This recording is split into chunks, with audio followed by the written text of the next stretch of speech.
लग्नाला एक झाल्यानंतर त्याचं लग्न झालं, घरामध्ये सुनबाई आली, आता तर पुन्हा इथं थाट माट वाढून गेला आणि ही सुद्धा एकटी पडली. तिला खूप वाईट वाटायला लागलं. ती इतकी ईर्ष्या आली तिला की तिने एका रात्री विचार केला की मी हिच्या मुलाला, म्हणजे हिचाही मुलगा झालाच ना, तो बहीण आहे तिची, मी हिच्या मुलाला मारून टाकेन, हत्या करून टाकेन. इथपर्यंत त्या ईर्ष्येची मजल पोहोचली.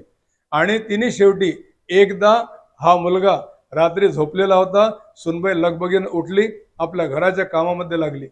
हिच्या मनामध्ये इतकी ईर्ष्या उत्पन्न झाली की ती एक कुऱ्हाड घेऊन आली. कुऱ्हाड आणल्यानंतर आपल्याच मुलाचे, म्हणजे आपल्या बहिणीच्या मुलाचं तिने हत्या करून टाकली. त्याचे तुकडे तुकडे केले आणि एका पिशवीमध्ये, कापडामध्ये बांधली आणि ती पिशवी कुठे नेऊन फेकली? त्याच तलावामध्ये जिथं हे लोक जाऊन विसर्जन करत होते. तिने ती पिशवी फेकून दिली. आता सुनबाई जशी त्या घरामध्ये, खोलीमध्ये आली आणि तिनं बघितलं की माझा नवरा इथं नाही, परंतु रक्ताचे डाग दिसत आहे, तर ती घाबरून गेली आणि जोर जोराने ओरडायला लागली. ओरडत ओरडत ती तिथं गेली जिथं सुधर्मा आणि घुष्मा महादेवाचा अभिषेक करत होते. इथं थोडं लक्ष द्या. आपणही पूजा करतो, आपणही अभिषेक करतो, परंतु यांचं बघा, इतक्या जोराने ती ओरडत आली, तुमच्या मुलाला मारण्यात आलं, त्याचे रक्ताचे डाग दिसत आहे, जोर जोराने रडत आहे. तरी पण सुधर्मा आणि घुष्मा जे पार्थिव लिंग होते त्या अभिषेकामध्ये इतके तल्लीन झाले होते, ती शिव अवस्था, इतके तल्लीन झाले होते की त्यांना ते काहीच ऐकायला आलं नाही. आणि जोपर्यंत पूर्ण पूजा झाली नाही तोपर्यंत त्यांनी तिचा ओरडणं ती काहीच लक्ष दिलं नाही.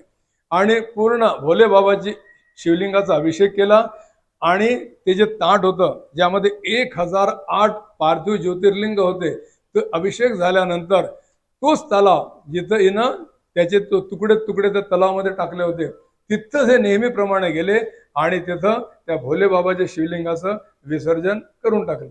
जसं विसर्जन केलं तसं यांचा मुलगा तिथं जिवंत उभा दिसला. बोला हर हर.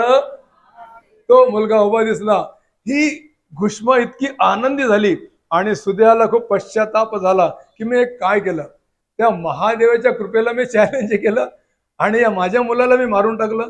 तिला खूप पश्चाताप व्हायला लागला. परंतु तितक्यामध्ये त्या ठिकाणी भोले बाबा प्रकट झाले. बोलो भोले शंकर बाबा की.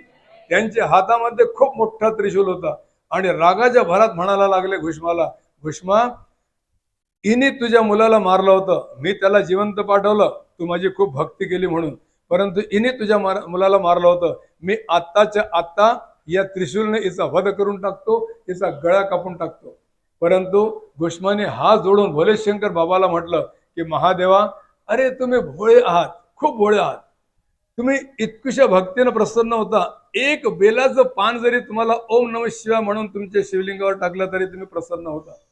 मानसिक अभिषेक केला तरी प्रसन्न होता. दूध नसलं, फक्त गंगाजल असलं तरी तुम्ही प्रसन्न होता. आणि तुम्ही हिला मारतो म्हणता. ती शेवटी माझी बहीण आहे, तिने किती वाईट कृत्य केलं असेल तरी पण तुम्ही तिला क्षमा करा. आणि भोले बाबा शांत झाले. आता घुष्माला विचारायला लागले, घुष्मा, मी तुझ्यावर खूप प्रसन्न आहे, तू बोल, तुला काय पाहिजे, जे तू म्हणशील ते वरदान मी तुला द्यायला तयार आहे.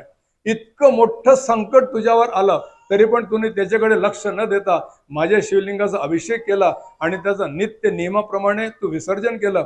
बोल बेटा, तुला काय पाहिजे.